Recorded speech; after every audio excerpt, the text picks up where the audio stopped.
Also,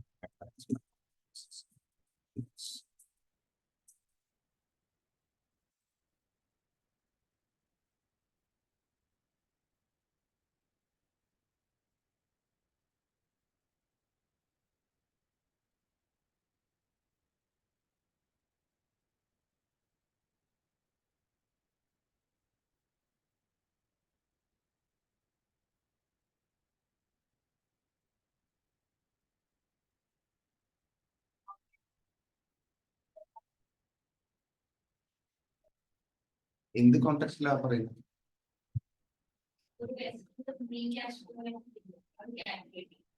free cash flow. Other than free cash flow is like free cash flow to the firm, free cash flow to the equity. FM പഠിച്ചിട്ടില്ലേ?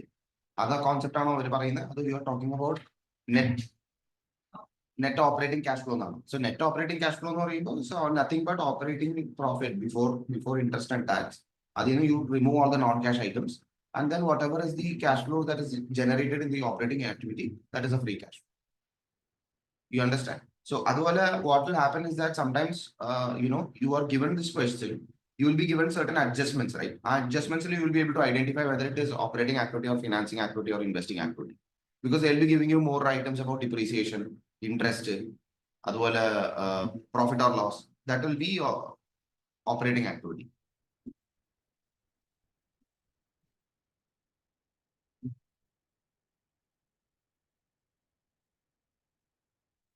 Have you opened the practice platform?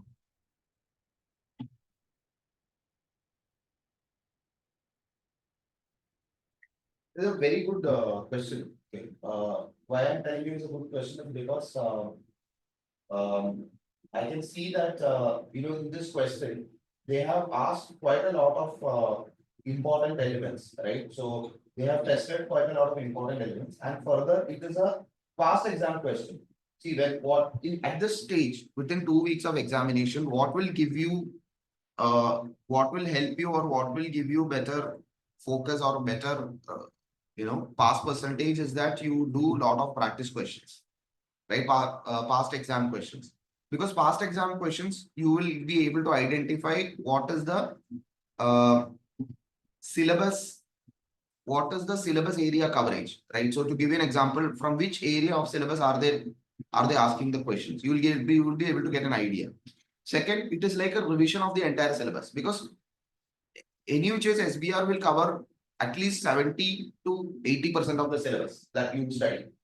So since that situation is there, if you are practicing a lot of past exam question papers, it is like revising the entire syllabus, at least majority aspect of the syllabus, right? So in this 3 days we will be looking at this particular question paper, right? Or in the couple of days we'll be looking at these question papers and we'll be answering the questions, right? Now when I'm answering, what happens is that majority of the students actually do not understand one thing, is that whenever you are taking a session from the tutor, it is very important for you to understand that, okay, tutor is there to explain to you the concepts, right? And tutor is there to explain you the answers. But don't expect the tutor to write everything, because if that's the situation, then you will not learn anything. You understand? So it is very vital and important that we discuss things in a manner, right? And I would also be asking you questions of your opinion. Okay. So you will understand, so that I will be able to understand where you are going wrong. Majority of the time, students don't know where they are going wrong. If the concept is asked you, you don't know where you are going wrong. Second thing is that majority of the students will always feels that, okay, you know what, I have understood the concept, but still from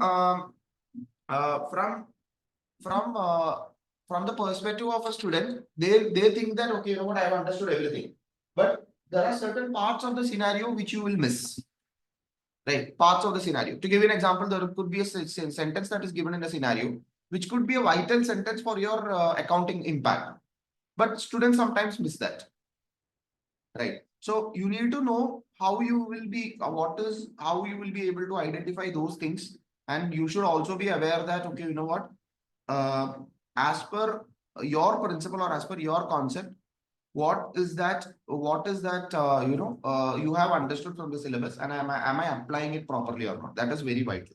Okay, and at this stage I'm talking about. Okay, let's look at this particular question. As you know, this is section A of the syllabus, sorry, of the examination.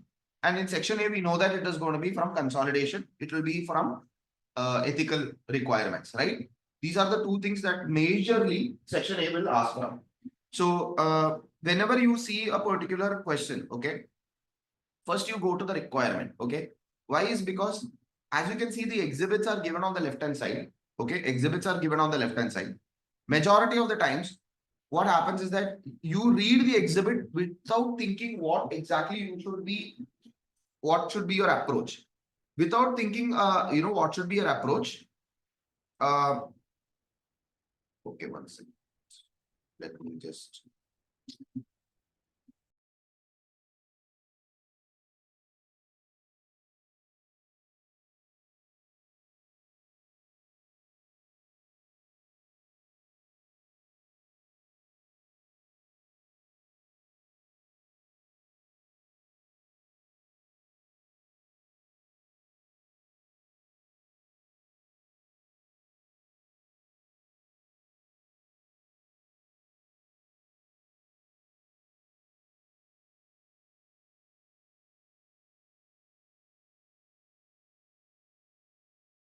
Thinking the approach, many students, what they will see is that they go and read the scenario, but they will not know what exactly they are reading it for. Okay, so whenever you are in an examination, I know that you know this, but still always read the requirement very clearly, because it's very important that you understand the requirement first before you go and read the scenario, because only then you will be able to understand that, okay, you know what, where exactly you are going wrong.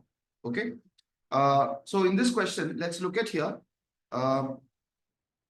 Using Exhibit 1 and in accordance with IFRS 10, explain why layout does not control Brazil company as at 31st December 2007. Sometimes when you read the requirement itself, you will be able to answer the question, right? So here they are asking about the standards explanation. If layout is a subsidiary of Brazil or not, right? If not, what are the reasons for it? So which means we should be aware in our mindset that when we read Brazil scenario, there will be sentences which will give us indication of why Brazil does not control layout. So you have to look for sentences from the scenario that why Brazil does not control layout. So that should be your first thought process. Okay. Now, second thought process, using Exhibit 2 with appropriate calculation, how defined benefit plan should be accounted for in the year ended 31st December 2007. So, straightforward question. Defined benefit plan, we know there will be obligation, asset, and then there will be past service cost, which should be reduced.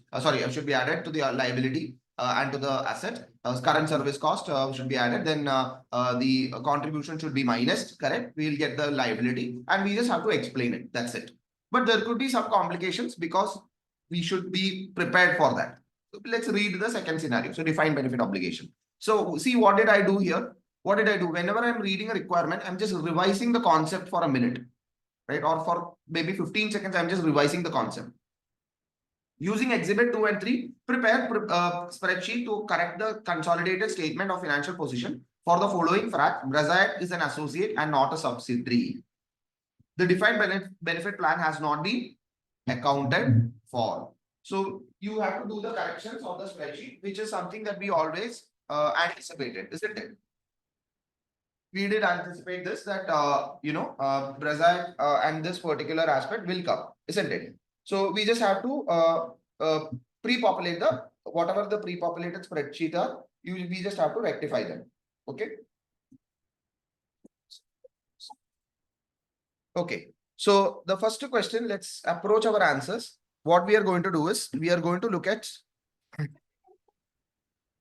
over here, read this particular requirement. Okay.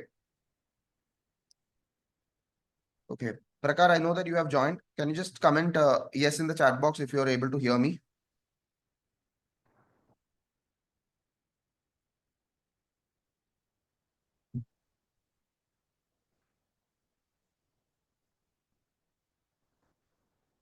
Okay, fine. All right. So look at this scenario. All right.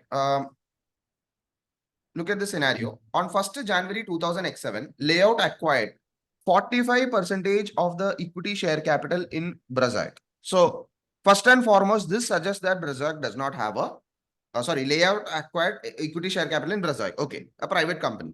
So this share says that Layout does not have a control over Brazil because they don't have majority of 50%, 51% they should have a control. On acquisition of 45%, Layout could appoint 5 of Brazil's executive directors and 4 of Brazil's non-executive directors. There are 12 executive directors and 7 non-executive directors, which comprise Brazil's board of directors. Now, this is a confusing element. Okay, we will discuss this, but something that we need to discuss about very critically. Correct? Because they are able to replace the directors of the company. So do they have control by nature? Correct? There are 12 directors, executive directors. How much we are able to appoint? 5. And what does the standard says? At least 50% or something like that, right? So majority of the directors, they should be able to, should be able to control, right? Yeah. The executive directors make all key business decisions by simple majority. The non-executive directors help in strategic development of the company and provide advice to the executive director, but cannot vote on the business decisions. The directors appointed by Layout always vote in line with Layout's policies. The other 55% are owned by single private investor who can appoint the remaining senior executive directors and 3 non-executive directors. During the year 31st December, Layout entered into a forward contract to purchase additional 10% of equity capital of Brazil in October 2008. When exercised, this will not change the number of directors which Layout can appoint. Layout believes that it controls Brazil and has accounted Brazil as a subsidiary in the draft financial statement for the year ended 31st December 2007. Okay. Now, what is the situation here? Okay, the situation here is a little complicated than actually we thought of when we read the requirement, right? We thought that, okay, they will give us some scenario. No, they're going into a very practical oriented approach, right? What is happening over here? There are 3 elements that actually says that, which will have a control. One is that you should have a power over the investee, right? So let's write it down. I'm just going to write it down. What are the 3 elements that will says that they have control? So requirement 1, right? A, control, right? There are 3 elements that sets out the control of subsidiary by parent. What are the 3 elements? Do you all remember? Yes, there should be power over the investee. So first and foremost, Layout should have power over Brazil. Okay. Second, returns. Yes, exposure to variable returns. Exposure to variable returns from the investment of the investment with the investee. Then, right, ability to influence the ability to use its power of the investee to affect the amounts of the return. So ability to use its power over the investee to affect the amount of these returns. Right? Now, the question here is, okay, rights to power, right? Rights to power.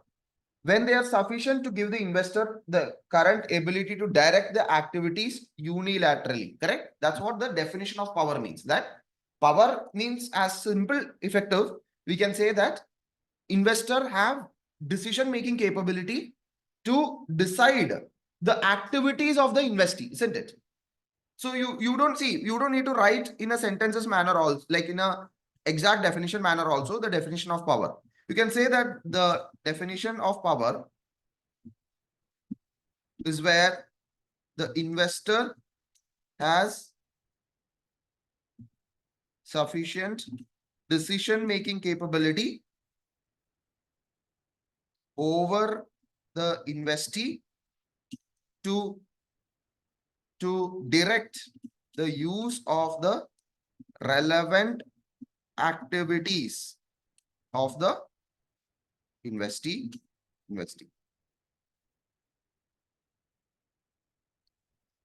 Okay, so which means I should be able to tell the investee what they should be doing, isn't it? Only then I will have the power. If I'm telling them, no, this is not supposed to, you should do, then you will have a power. Correct?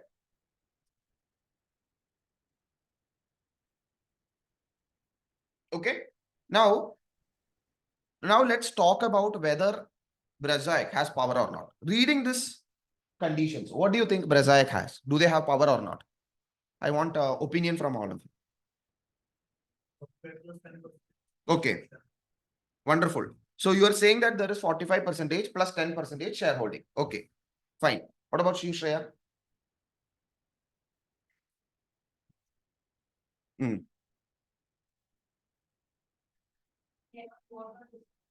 Okay. So the executive directors, they are able to appoint how much? 5 out of 12. So is there 50% in that? No. Majority comes when you have more than 50% by nature. So if let's say I have the capability of to appoint more than 5, 6 or 7 directors, then all this person, whatever layout will have the capability to tell the directors not to take this decision, to take this decision, because the directors will act on behalf of layout, which is very clearly given over here. Correct? But here the problem is they are able to appoint only 5 out of 12 executive directors, and non-executive directors, even though they are able to appoint how much?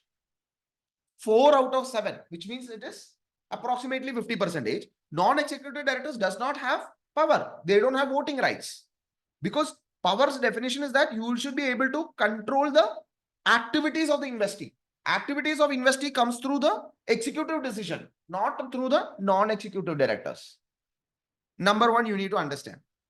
Second situation is that it is taken by simple majority. Correct? The other person, sometimes what happens is that even if you own 45%, remaining people does not have that much of percentage ownership, then you by nature you will get control. To give you an example, in layout situation, Brazaic situation, let us say other shareholders are vast shareholders who combined together takes 55%, then a single majority shareholder is whom? Layout will be the single man. Then you can say that there is an element of control. But here the opposite party is whom? Opposite party is a single private investor, isn't it? So as of 1st January 2007, is there a control? No control element is there. Right? No control element is there, which is very clearly defined. Why? Because you don't have majority. Second, what is the situation?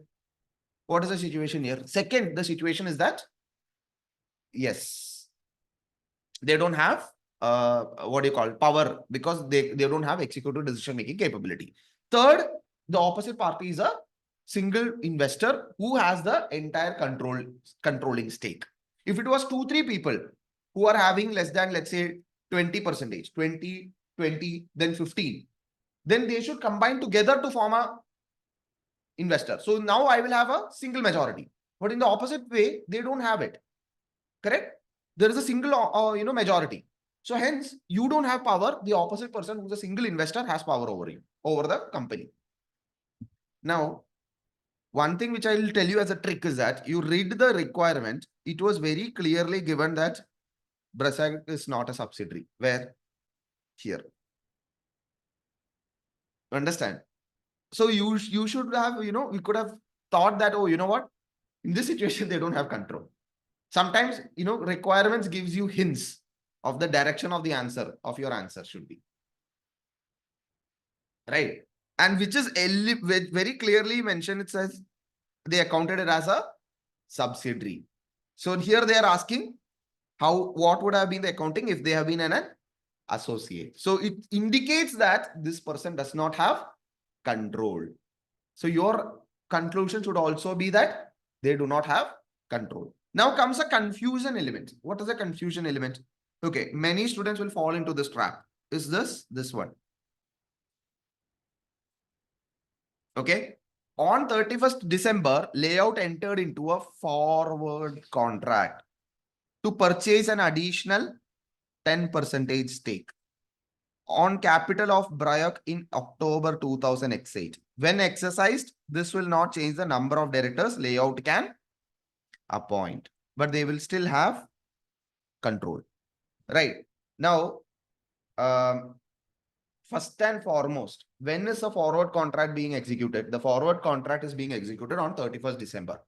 But for which date the layout will get their shares?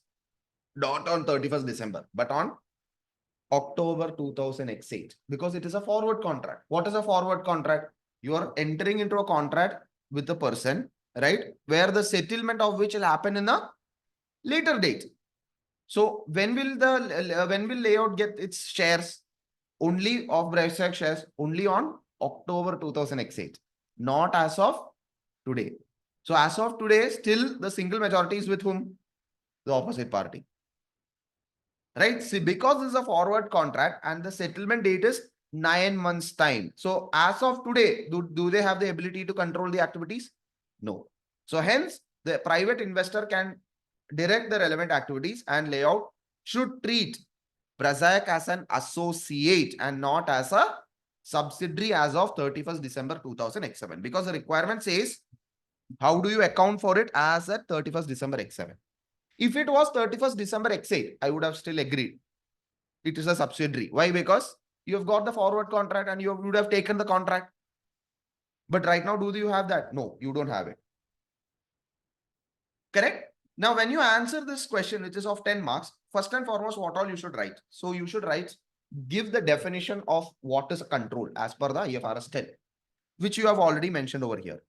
Now you have to say about the next paragraph should be about the application. So control is normally,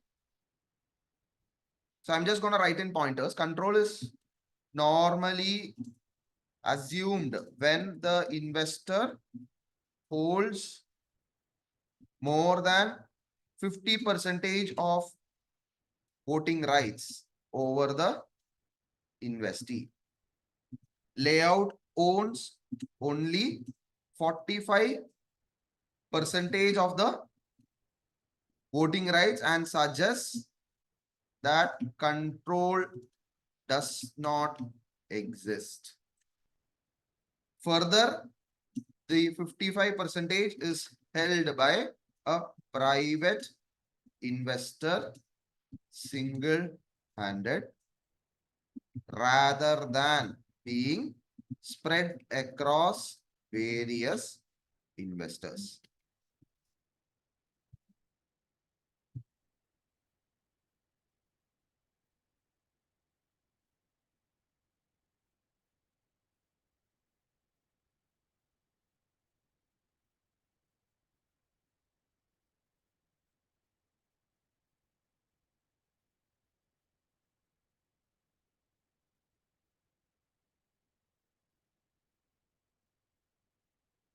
Okay, clear?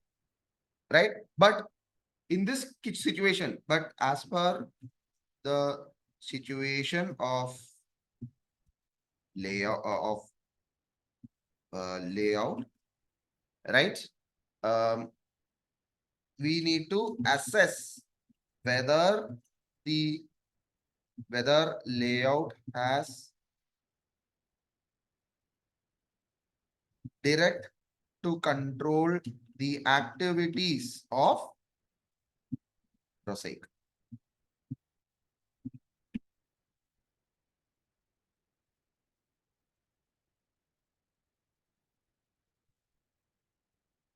Right? Now you write the elements of pointers, right? Layout could appoint. You can copy paste this. So you can say, right? Layout can appoint 5 out of the executive directors, and there are 12 non-executive directors which comprise of board of situation, right? You can copy this also. I'm just copy pasting this also.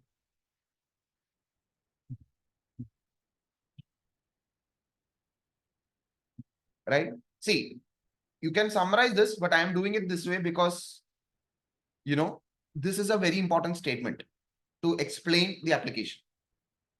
So just copy paste this and say that, okay, you know what?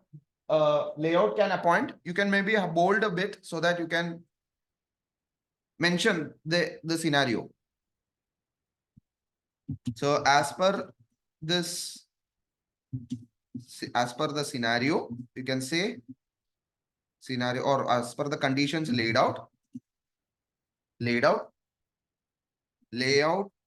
cannot take any decisions on its own, as they would require approval of the remaining 7 executive directors of Brazaic, as only 5 of them are controlled by layout. Understood?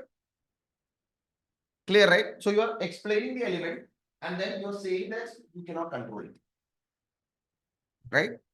See, this is where you link to the scenario. It's very vital that you link to the scenario. Majority of the students do not write this sentence. Why they do miss this sentence? Because they feel that, okay, examiner, whoever is correcting your paper, knows this sentence, so I don't have to mention it.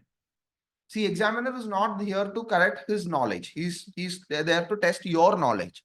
So do not take any sentence into the face value. You have to explain and contradict the statement. Only then you will get marks.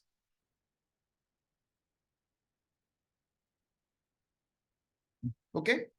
Further, the forward contract settlement date is over 9 months, and therefore layout does not have the current ability to direct the activities of Brazaic company as at 31st December 2007. Right? Now you have written all the pointers from the scenario. It is very vital you give a conclusion. Conclusion with explaining things without a conclusion is like losing 2 to 3 marks. Be very clear about that.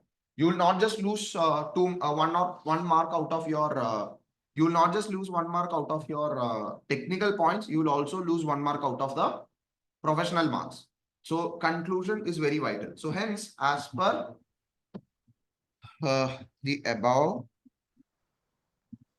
situations, layout does not have control over Brazaic, and hence layout should account for Brazaic as an associate, right? Associate and not a subsidiary as at 31st December 2000. Excellent. Simple. See, can you understand the flow of the answer? This is very vital. Okay. See, I'm not here just to explain the technical points and leave you. I'm not going to, do the same for everything, right? Because I need you to understand the flow of the answer, right? It's very vital that you understand as a SBR student or a professional paper student, you need to create a flow of the answer. Because they are here to test you not on the technical capabilities. They are here to test you whether you are an accountant, whether you have understood the scenario, and whether you will be able to explain it to your client. Whatever client comes and says, they have accounted it as a subsidiary. You have to explain to the client that this is not the situation that happens. Right? Now, how will you tell the examiner that I know how to explain it to the client? Only through this way. So the flow of the answer is very important. So you have to always begin with explaining the definition of that particular accounting treatment. Apply the definition with by linking the scenario to the situations, right? Like I have mentioned over here, and then give your conclusion. Right? If you want to score the entire 10 marks. Okay. Any questions on this? Right? Okay. Okay. Fine. Look at the next one. Using Exhibit 2 with appropriate calculations, how defined benefit plan should be accounted for in the year ended 31st December 2007. Okay.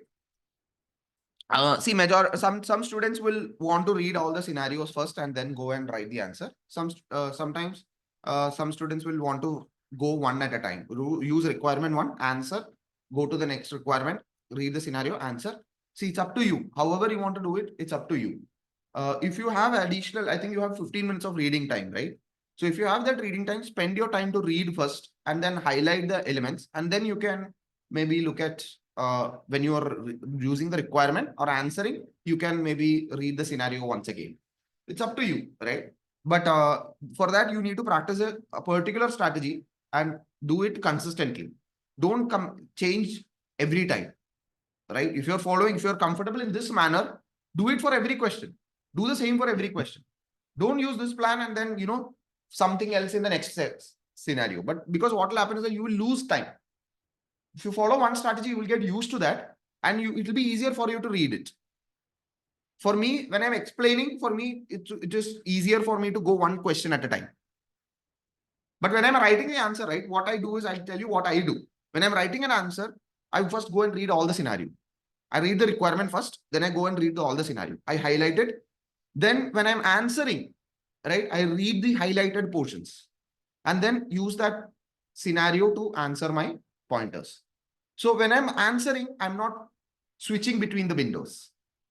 When I'm answering, I'm concentrating, spending 5 to 10 minutes to answer, finish it off.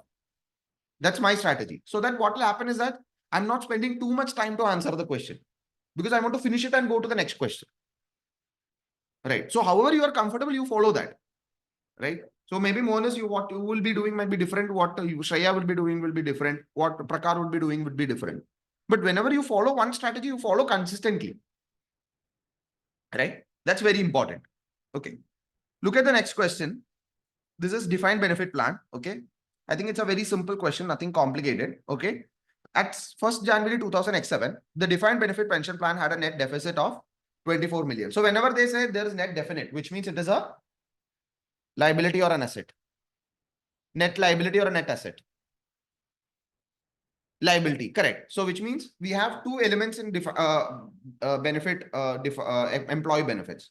We have assets, plan assets, and we have plan obligations.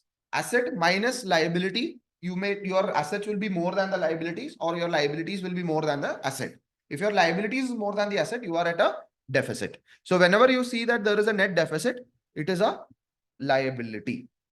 Okay, and any interest element will increase your liability. Any contributions will reduce your liability, right? So just think on that aspect. Okay.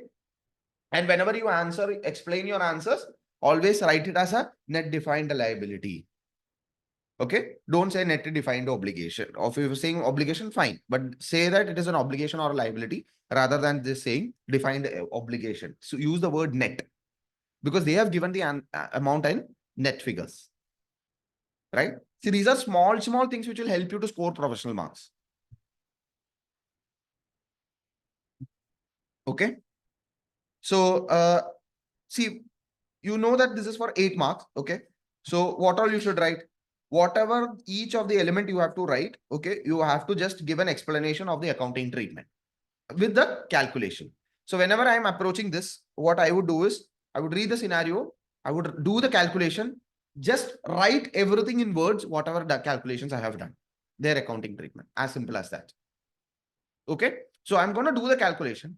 I'm going to explain it by words. I'm not going to show every calculation, every sentences. Why don't you write it by yourself and then compare it against your answer? Because this will help you to prepare yourself for the exam. Okay. So over here at 1st January, defined benefit plan layout a net deficit of 24 million. The actuary has provided you the following information. Current service cost. What will we do with current service cost? Okay. So cash contributions, what we should do? Reduce it. Net deficit at 31st December X7. It is the closing amount, right? Now, this is not done. There are few things that we need to be worried about, right? At 1st January 2008, the interest rate on high quality corporate bonds was how much? 5%. So we need to give a interest element, isn't it? So opening multiplied by the interest. We should add it. Correct? Clear? Right. On 31st December, the pension plan extinguished its obligation to 250 ex-employees by paying 60 million out of its plan assets to another provider. This reduced the present value of obligation by 15 million. Okay, it will reduce the present value of obligation by 15 million. Okay, is it clear? Right. As above, the events, the actuary valued the net defined benefit at 40 million as at 31st December 2000 X7. So here they are saying the net deficit at 31st December is 32 million. Here they are saying after the above events, what was the value? 40 million. So what is your closing value liability? It should be 40 million. Is this clear? Any questions? Now, what should we do with this one? What should we do with this one?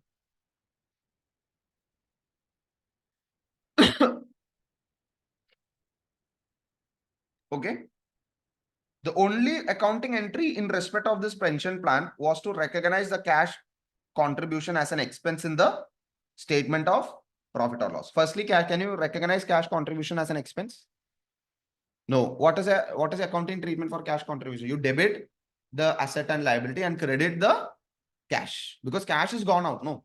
So there is no entry of cash reduction into P&L. So this should be, you should be able to say that this should be removed.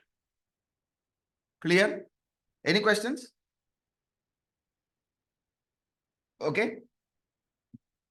Now, so if you look at here, on 31st December, the pension plan obligation extinguished obligation to 250 employees by paying 60 million out of its plan assets. See, what does this mean? It means that you have paid out the pension settlement, isn't it? But when you settled the pension, what happened? How much assets did you settle? 60 million. But how much was the liability?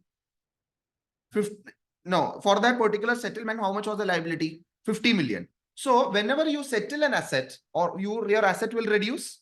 So what is accounting treatment? Credit asset. So which will be how much? 60 million. Whenever your liability reduces, what will you do? Debit liability. How much is that? 50 million. There is a difference of 10 million. What is that? Huh? Yes, it's a current service cost. It will be treated as a current service cost because current pension, you are settling it. You understand? Past service cost is where your previous changes affected the liability. Here, the current pension, you are settling it. But when you settled, what happened? You paid out more assets for a lesser liability. So whenever that happens, you are at a loss. Isn't it? You are at a loss. So you will debit the current service cost, P&L, by how much? 10 million. You understood? That's what this particular situation says. So the total service cost will become 10 million of loss plus 6 million of the current service cost. So total will be 16 million, which will be recognized in your net liability. Why it will be recognized in your net liability? Because your assets will reduce by 60. Your liability will reduce only by 50. So automatically it will get recognized. No. Correct, right? It will automatically get recognized. Isn't it? So you look at the answer over here. Okay. I'm just going to do the calculation. Okay. So I'm going to do the calculation, which is question number B. Yes, 60 million will be debited to the profit or loss. Right? Yeah. I'll show the entries also. I'll put the journal entries also so that it's very clear. Right? So I'm just going to do the calculations. Okay. So whenever there is calculations, I would recommend you to do a tabular format, because in tabular format, it will be easier for you to mention the number. So, and whenever you are mentioning the numbers to score professional marks, very important that you mention it either if it is in millions as dollar million, thousands, dollar thousands. Okay. You can, but you have to see each click. I would consider it as a second. Each click is considered as a second. I don't want to do that. Second, if you look at here in spreadsheet, because it's the first question, there is already pre-populated data. So I don't want to do it in the spreadsheet for just this calculation alone. You understand? Because I have to go down and, go to other, and there will be confusions when I'm doing in a spreadsheet, right? It's not as easy as we do it in paper model. So you don't need much calculations over here. You just need a calculator and you just have to show that in a tabular format. So why you need to go to a spreadsheet, toggle, shuffle, spending 2 seconds, 3 seconds. See, you might feel that 2 seconds is nothing, but aggregate when you combine it to 10 seconds or maybe 30 seconds, last minute, you might be able to write at least one sentence. No, might be 1 mark for you. Right. I calculate everything in seconds because I want to ensure that I don't even want to waste time unnecessarily. Right. So look at this. You have net deficit at 1st January 2000 X7, which is how much? 24 million. Then you have net interest cost, which is how much? 24 million into 5%, which is already given. 5%. I mean, they have given us the percentage. So 24 million into 5% is how much? 1.2 million. Correct? This will be added, isn't it? Interest cost should be added. Then you have service component, service cost, which will be 6 million plus 10 million. In which case, we'll be explaining all that in our explanations, but you can do it in our calculation. So total will be 16 million. Cash contributions will reduce your liability by how much? 4 million, correct? Correct, right? 4 million.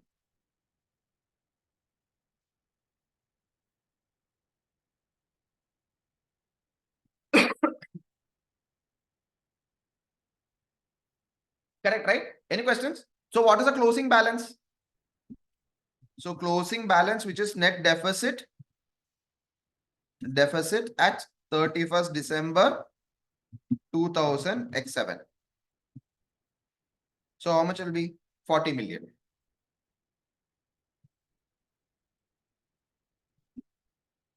Right? Now there is a difference of amount. What is amount? 2.8. So 2.8 is there is a difference. What is that? Yes, there it will be considered as a remeasurement loss, which is nothing but the balancing figure. How did we conclude that it is a remeasurement loss and not a gain? Because your liability amount is actually more than the calculated amount. So it is a loss. You have a higher liability. So you will have a loss. Now this remeasurement loss will be recognized in P&L. Right or wrong? Wrong. It should be recognized in good. Right? Right. So again, professional marks contradict this statement. This is wrong. Right?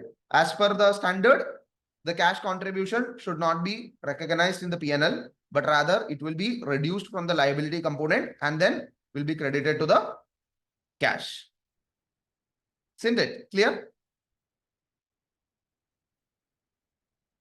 Right? So hence, this particular 4 million of cash contribution, which has been recognized in P&L, should be removed from the statement of profit or loss. This sentence is very important. Okay. You guys have to write the sentence if you want to score marks. Specifically, you will score professional marks as well. Right? This is where you can score professional marks. Contradicting the statements in scenario. See, you might not lose marks for not writing this. Because if you write it, you will in which is right, cash contribution should be recognized in, should not be recognized in P&L, or you will write it as cash contribution will be reduce the planned deficit, right? Assets and as well as liabilities. That's it. But saying that it should not be recognized in P&L, so it should be removed from P&L, gives you a competitive edge that you have understood the standard very well. So look at the journal entries. I'm just going to write the journal entries. It's not required for you to write the journal entry. Okay. Net interest cost will be debit, finance cost, credit, obligation, net defined obligation of how much? 1.2 million. Then you have service cost of debit, profit or loss of how much? 16 million, correct? Right? So I'll put it as, firstly, I'll put it as 6 million. Credit, net defined obligation of $6 million.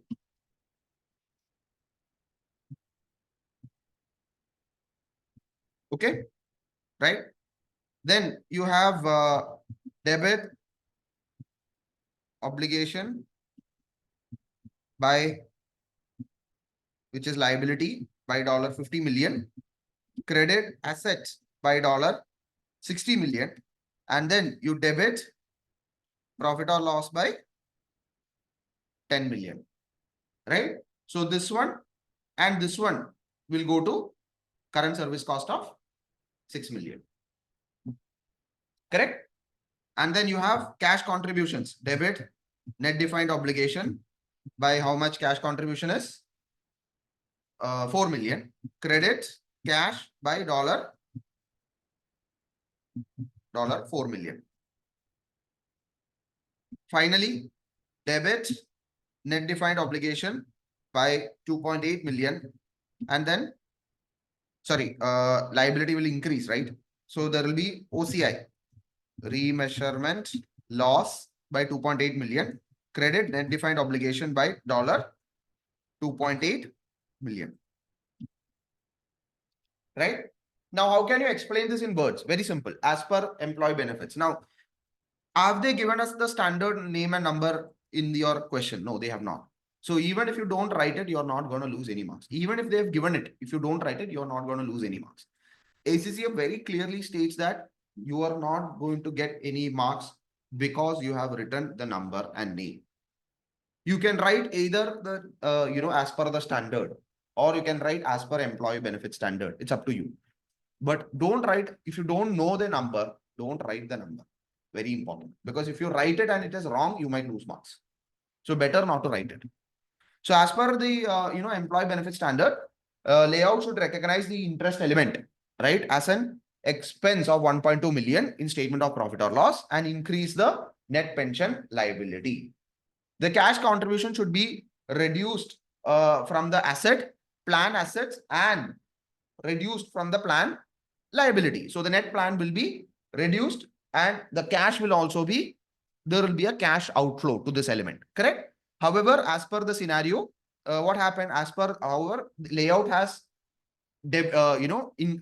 recognized this cash contribution in P&L, and hence the amount should be removed. Amount of 4 million should be removed from the statement of profit or loss. Very important statement, right? Maybe I can write that also because that's a very important statement. So the cash contributions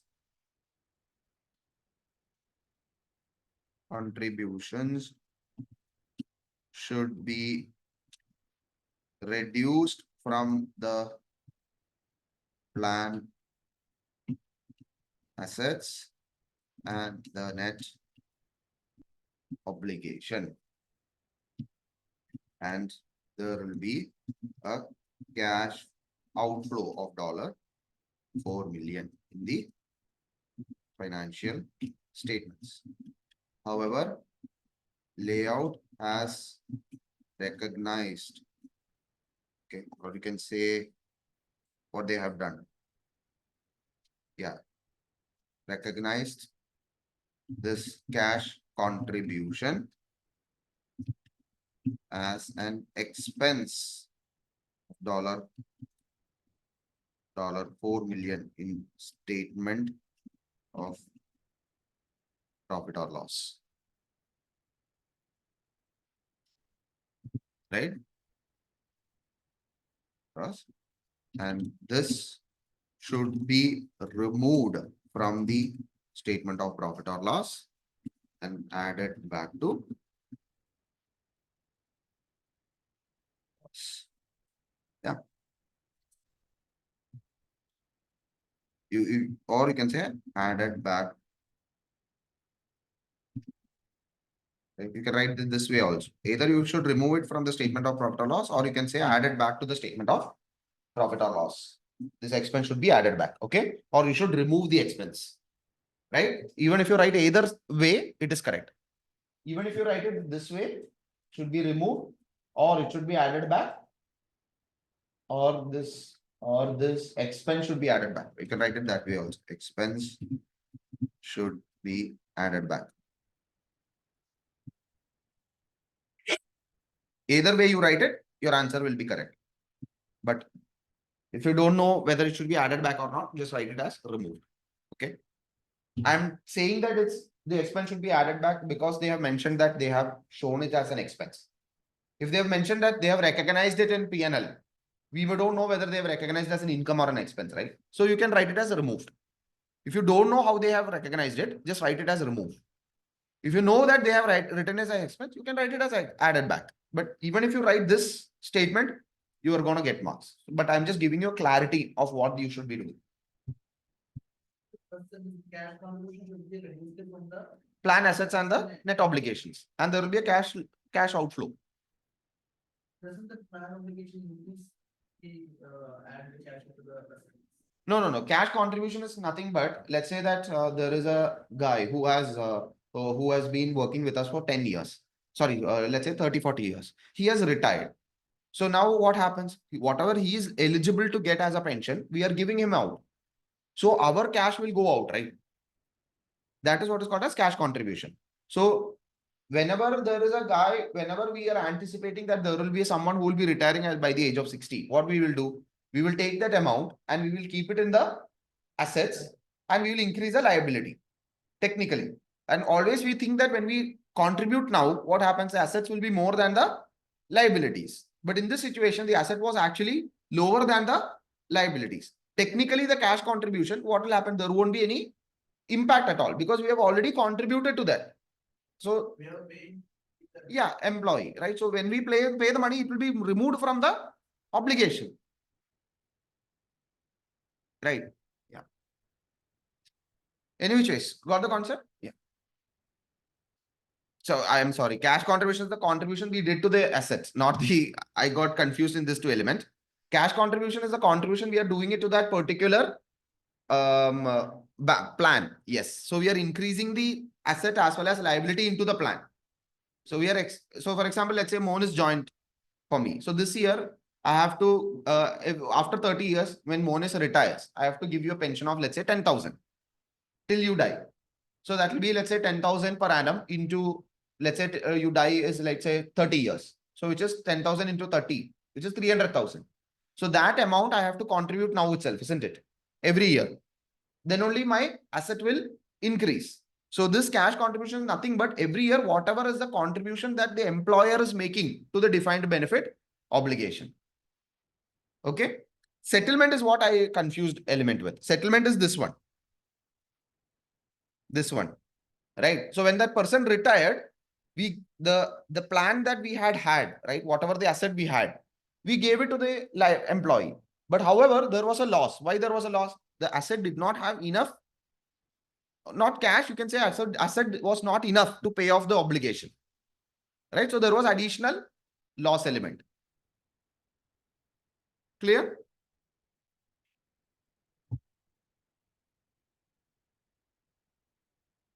Liability reduce debit the obligation and cash you have been reduced, right? So you have contributed whatever you're supposed to do in the current year. See, technically when someone joins or in that year, your liability is increased, your asset is also increased, right? So whatever you have contributed to the plan, right? Your liability will reduce, no? Then only your asset will be more than the liability. That's what is called as cash contribution. You have contributed towards the plan for the current year, whatever you are supposed to do. You understand? Now, whenever you contribute, what happens is that, whenever you have whatever you have contributed, right? Over the years, your asset will be more than the liability, technically. So you will have enough assets to pay off the liability. because over the year, every year you will be contributing, and that whatever the contribution is, the actuary will be given to us. Okay, any questions?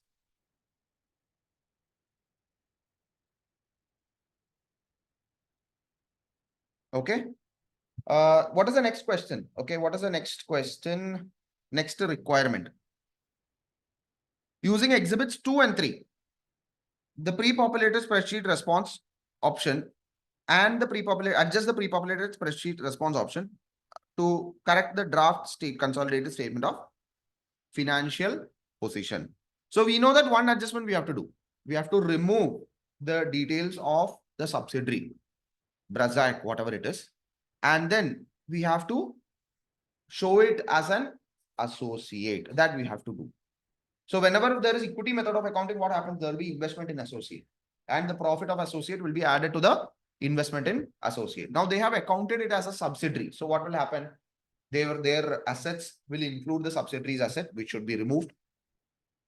Right. Liabilities will include subsidiary's liability, which should be removed. Goodwill with respect to the Brazil should be removed.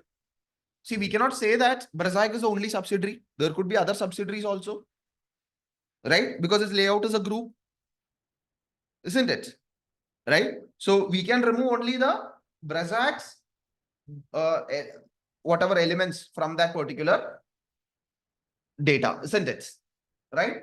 So don't take into assumption that Brazil is the only subsidiary layout will have. Layout will have other subsidiaries also. So look at this situation, which is exhibit number 3, exhibit number 3. On 1st January, layout acquired 45% of $10 million one equity shares in Brazil. This gave layout significant influence over Brazil. However, the investment was incorrectly classified as subsidiary and accounted for using acquisition method in the consolidated financial statement. So, right, if we had read this, scenario 3 before we read, after we read the scenario 1 before answering scenario requirement 1, we would have got our conclusion, isn't it? That it should have been an associate rather than a subsidiary. When accounting for goodwill, 1st January, the NCI was measured at a fair value of 51 million and the fair value of net assets was 83 million. Purchase consideration was 35 million. So we are required to calculate the goodwill of Brazil and remove that from the goodwill of the group. Yes, in consolidated statement. On 1st January, Brazil had retained earnings of 39 million and other components of equity was 3 million. The difference between the fair value of the asset and the net assets, the carrying amount of the individual, were attributable to the property, plant and equipment with the remaining useful life of 5 years at the date of acquisition. The individual statement of financial position of Brazil as of 31st December is presented below. Okay, so they have given all the details: non-current asset, property, plant and equipment, current asset, equity, other components of equity, current liabilities, etc. Okay, just read through this. Draft consolidated financial position is also given, right? Because these are all, we cannot edit in this, we have to edit in the spreadsheet. So you can see that, non-current assets, we have property, plant and equipment of 634 million. So which means out of that, how much is for Brazil? 32 million. So that should be removed, right?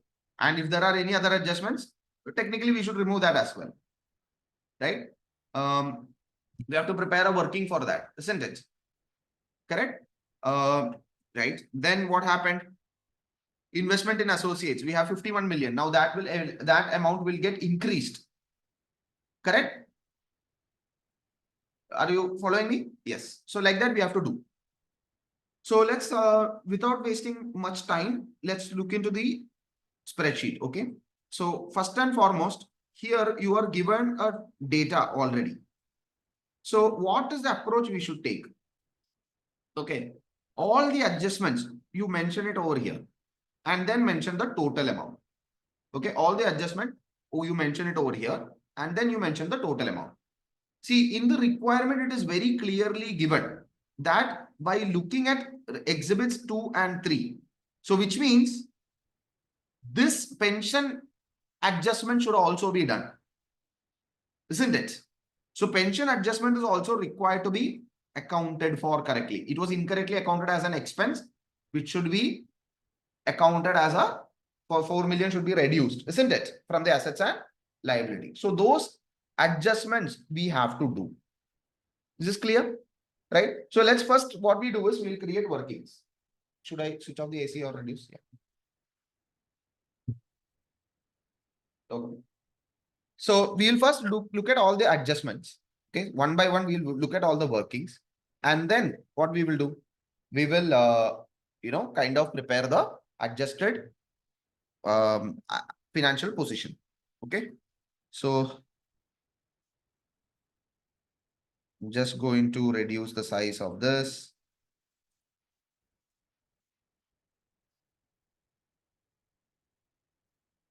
One problem with this is that sometimes once you increase it, it won't be reduced. Okay, so be very careful. Okay, whatever it is. So see, they have given you already the workings that you're supposed to do. So the first working you need to do is always whenever there is consolidation, very simple. You know that first working you should always do is of goodwill. Isn't it? Because here we don't need to add the goodwill, but rather we need to remove the goodwill. Because it's not a subsidiary. Layout is not a subsidiary. Sorry, Brosaic is not a subsidiary of layout. It should be an associate. We should remove that. So first and foremost, consideration paid. How much is the consideration paid? $1 million. Can you let me know what is the consideration that we have paid?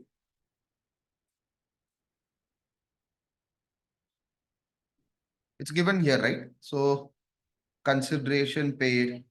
We acquired 45% of 10 million equity shares that gave the significant influence. Okay.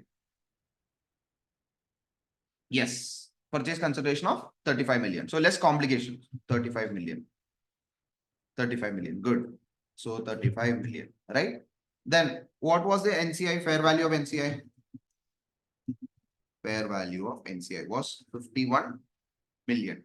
Then you had net assets of subsidiary of Brosaic. I don't know the spelling, but yeah. What was the share capital? 10 million. So here they have mentioned it. Let's look at the answers over here. Non-controlling interest. The fair value of net identifiable assets was already given. Okay, fine. They have given it as yes, 83 million, isn't it? And here they are saying something else also.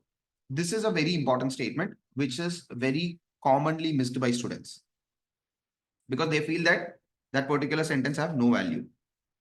What does that sentence say? The difference between the fair valuable of the net asset and the carrying amount of the individual financial statements was due to property, plant, and equipment with the remaining useful life of 5 years. Right. Now, how will we identify what is the fair value? So there has been a fair value of net assets. So how will we identify the fair value of net assets?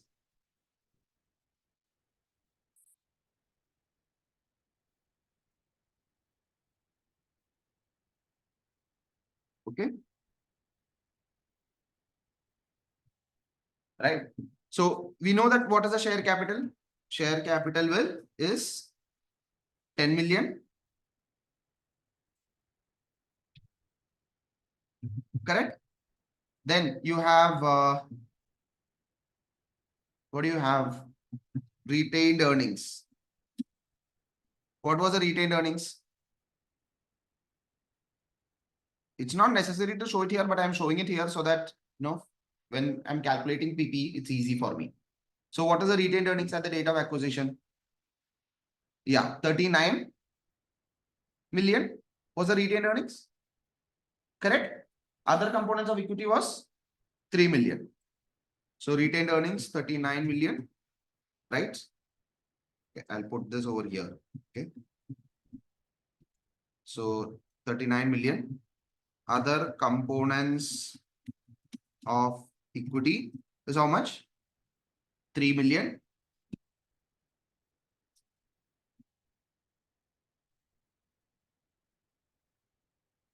Right? So the 10 million, 39 million and 3 million, correct? What was the total value? 83 million, isn't it? So what is the difference amount? Fair value of PP. So which is nothing but sum of all this minus 83 million. which will, it's not 135 million, by the way. It will be 31 million, correct?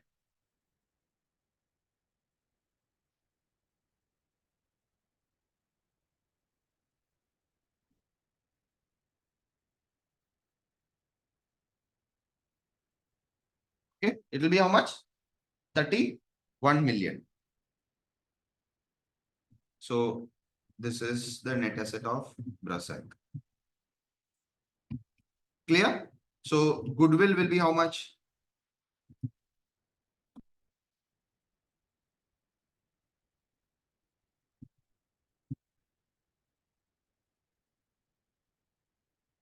$3 million.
This is called as goodwill, right?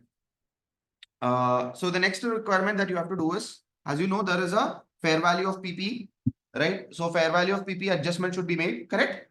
So second requirement will be of property, plant and equipment. Property, plant and equipment. So what will be the property, plant and equipment now?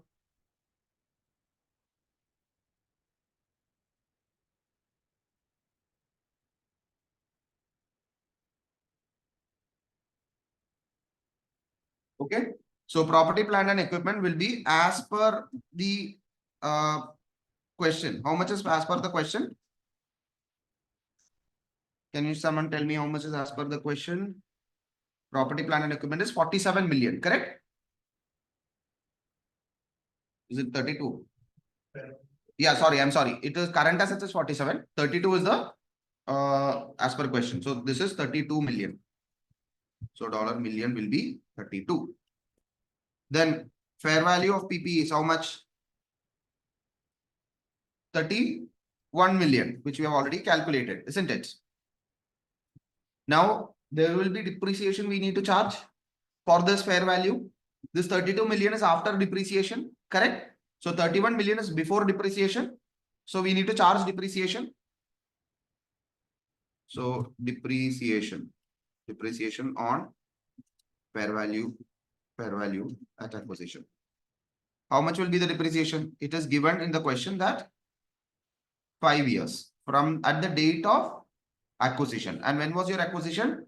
1st January. So you don't need to do any pro rata.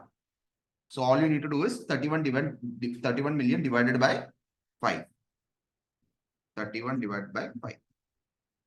So 31 divided by 5, which is 6.2 million.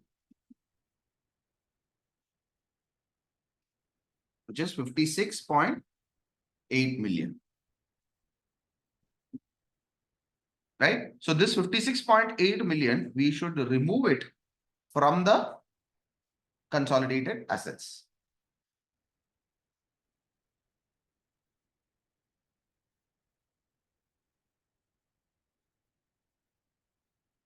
Okay, right? Then what is the next working we have to create? So the next working that we have to create is C. We have done these three. Now we know the adjustment, correct? So we can start with slowly, we can start with removing the subsidiary, correct? So remove the subsidiary, which will be in $million, correct? Property, plant and equipment, we have to remove how much? Go to the working. What is the working? 56.8 million. Remove 56.8 million. Then investment in associate, will it be increased or decreased? It will be increased, isn't it? By how much? 35 million it will be increased, because that is the contribution, cash contribution we have made, isn't it? To acquire subsidiary, how much did we pay? 35 million. So that will be the acquisition of associate. Debit associate, credit cash, which will be 35 million, isn't it? Then goodwill, how much we should remove? We should remove goodwill by 3 million. Correct? 3 million goodwill should be removed. Now, in this, there is something else also we should do. What is that? We have to add the investment in associate. We have to add the associate's profit, right? So share profit of associate.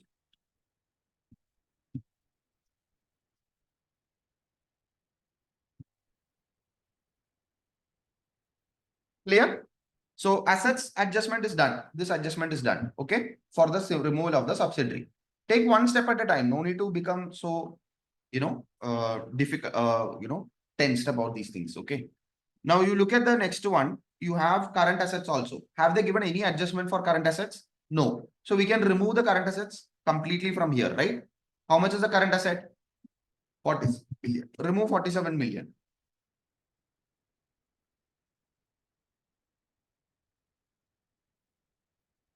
Correct, right?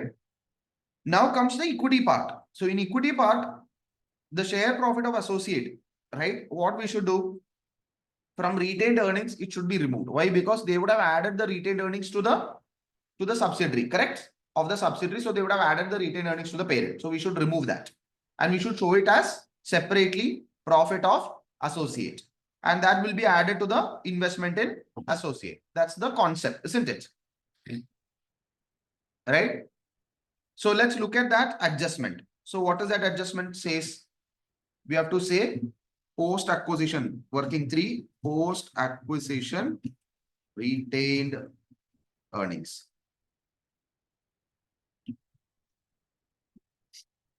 So retained earnings as per question. What is that amount?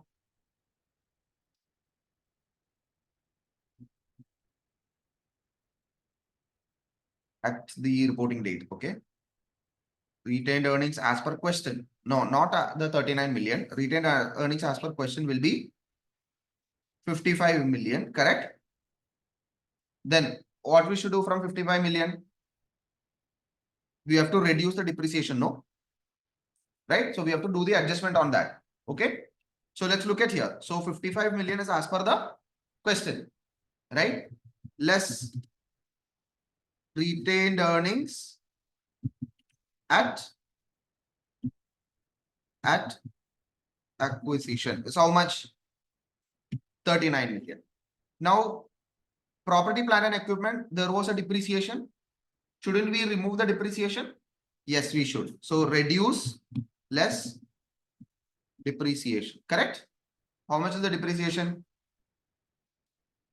Yes. So 6.2, which is as per working 2. So refer to the working 2. 6.2 million. Correct? So total will become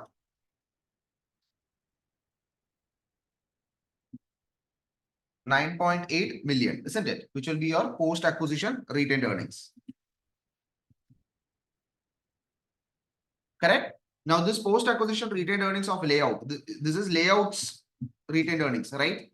This has to be shared to the group as well as to the NCI. So group share was how much? 9.8 into 45%,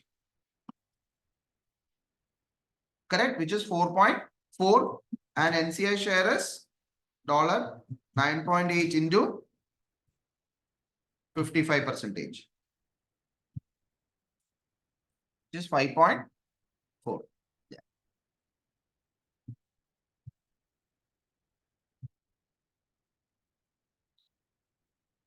Correct, no? So what does it mean? It means that this amount of 4.4, okay, this amount has been added to the retained earnings over here. So we need to remove that, isn't it? Subsidiaries retained earnings, incorrect subsidiaries retained earnings has been added here, which we should remove of 4.4.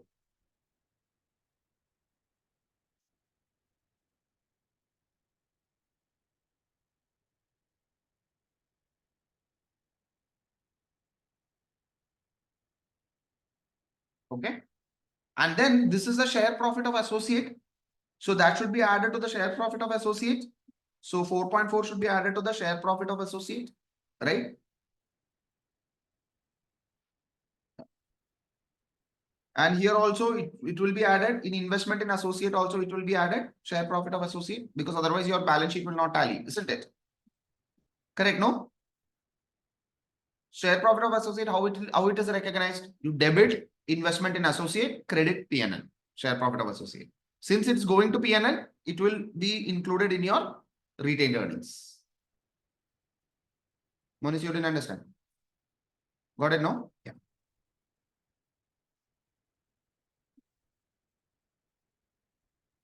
Okay.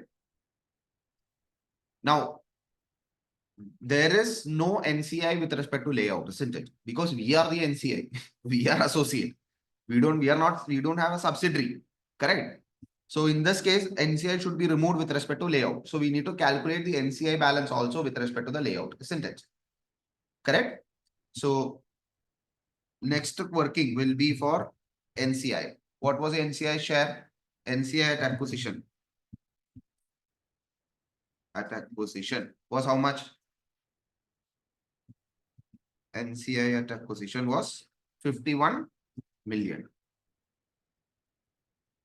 Then you have NCI's share of post acquisition retained earnings. How much is that? 5.39. So total NCI at year end will be 56.39. NCI at 31st December X7 56.39. That should be removed. So 56.39 should be removed.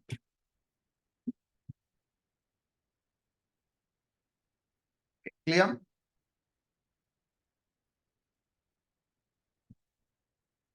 Okay. Any questions? Right now, are we missing something? Right? Are we missing something? With respect to the subsidiary, does the subsidiary have any net defined pension plan? No. So it is not going to require to be included in the net defined benefit plan over here. But the subsidiary has additional liability element of 11 million. That should be removed, correct? So minus 11 million. Okay. So adding up all this, what is that? So that should be removed. Clear? Any questions? Right? So one way to look at it is look at each individual element and see whether you have made an adjustment for it. Yes, non-current asset, we have adjusted. Current asset, we have adjusted. Share capital, any which ways will not be included in the share capital of the parent. Subsidiary share capital is not included. So that is already adjusted for, nothing to do on that part. Other components of equity. Yes, I missed that. What we should do other components of equity? Is there anything that we need to do? Has there been any movement on other components of equity?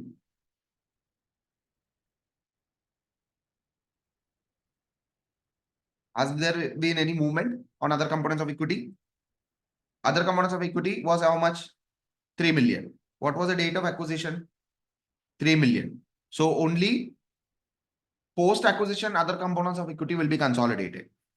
So that other components of equity post consolidation was nil. So hence there is no moved. So hence other components of equity with respect to layout will not be included here. But if you're not clear with the concept, you will put minus 3 million over here. Understood? Like we have post acquisition retained earnings only should be removed. Post acquisition other components of equity only will be consolidated. Since there is no movement on post acquisition other components of equity, you don't need to remove that because the 3 million will not be included here. It will be consolidated as part of the goodwill. Understood? So already taken care when we are removing the goodwill. Clear, no? Right. Okay. So the next remaining ones will all be based upon the impact on the defined benefit plan. Okay. So we have a few elements in the defined benefit plan. When we looked at the word processor, how did we do the calculation? There will be net interest cost, correct? So we can mention the pension interest. Oh my God, what happened? Okay. So pension interest. Correct? What was the pension interest amount? 1.2 million, isn't it? Pension interest amount is 1.2 million. So what will happen to the 1.2 million? It will increase your liability and it will reduce your... No, it will increase your liability. Net interest cost, what is the journal entry we are posting? Debit finance cost, credit defined obligation, isn't it? So it is increasing your liability. But what is happening? The opposite direction. In financial position, if you want to balance out, either your asset should reduce. If your liability should increasing, your asset should increase. I'm sorry. Or something else should reduce. What will reduce here? Very good, retained earnings. Why? Because it is an expense. So expense will reduce your retained earnings. Correct. So this defined benefit obligation, interest cost will reduce your retained earnings and it will increase your defined benefit obligation. Clear? See, I can combine everything together and say net defined benefit obligation, but you will not understand or the explanation will not be clear. So for us to understand as well as for the examiner to understand, we show the split, it will be easier. Right. Next one is what? Word processor. Service cost. What we should do with the service cost? Service cost has also increased the liability. And what will reduce? Retained earnings will reduce. Right? Why? Because service cost, what is the entry we are posting? Debit P&L. Reduce the retained earnings. Correct? Debit P&L. There is a loss, isn't it? So reduce the retained earnings, but increase the liability. So you can say service cost will reduce the liability, retained earnings, increase the liability. Correct, right? Any questions? No. Now comes pension, cash contribution. Cash contribution. What did we do with respect to cash contribution?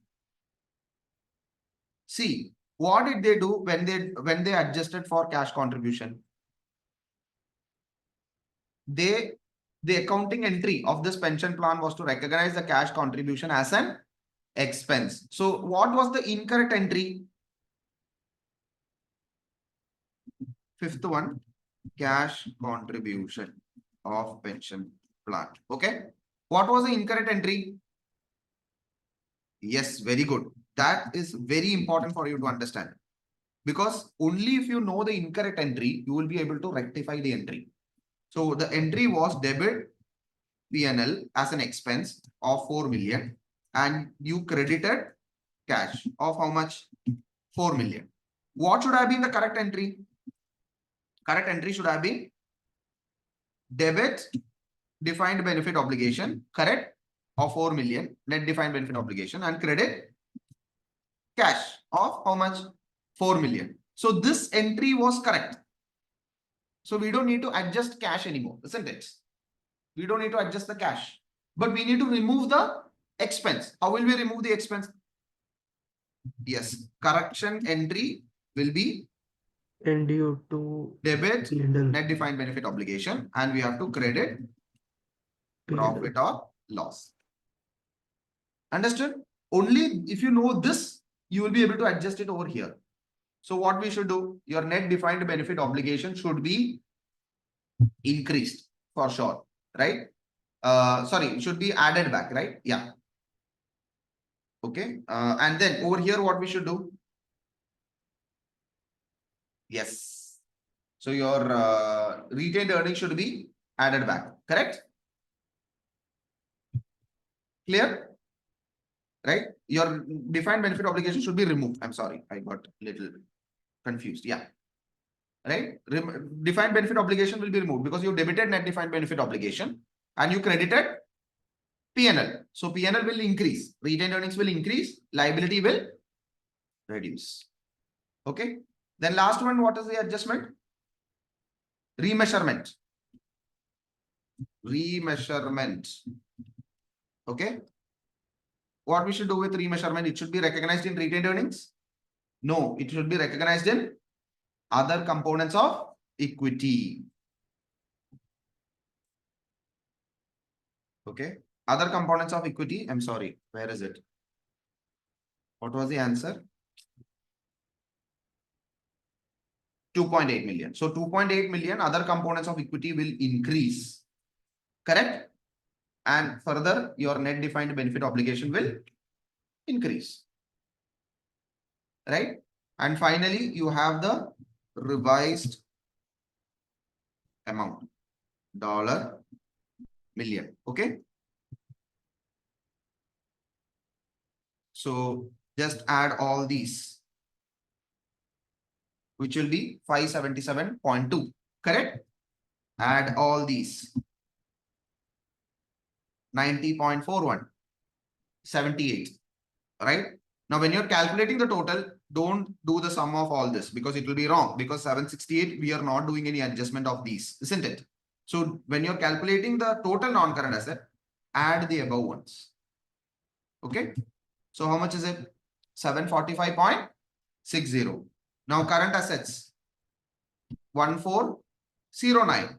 So total will be 2154. 2154.6. Clear? Then you have sum of all this. How much is it? 135. 191.8. Other components of equity. Sorry, it was a loss. My mistake. It should be reduced. It was a loss, right? Yeah, it was a loss. So debit OCI. So your other components of equity should be reduced. Your liability will increase. My mistake. I put it as positive. So it should be 186.2.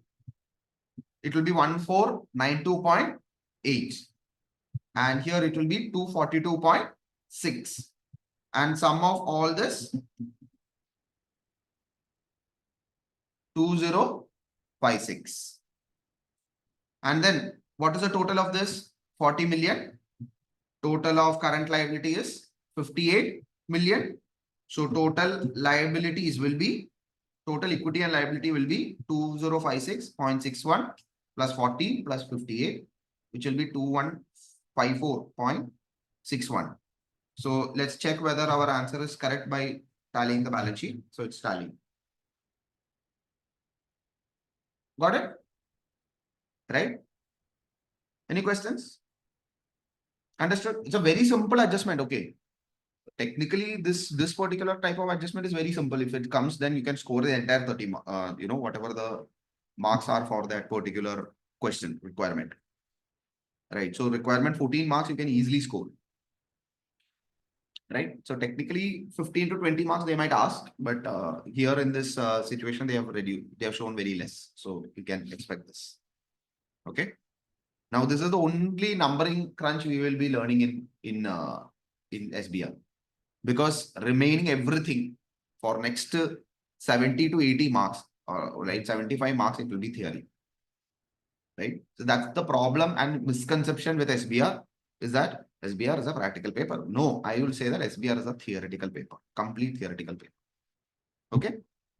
All right, we'll take a break of 15 minutes, then we'll resume and we will continue with the next question, which is in section A itself, which is for 20 marks. Okay. Section A, 20 marks, which is ethical issues. And they have given us for the statement of cash flows and ethical issues. Okay. Yeah. It's a good question and very important also.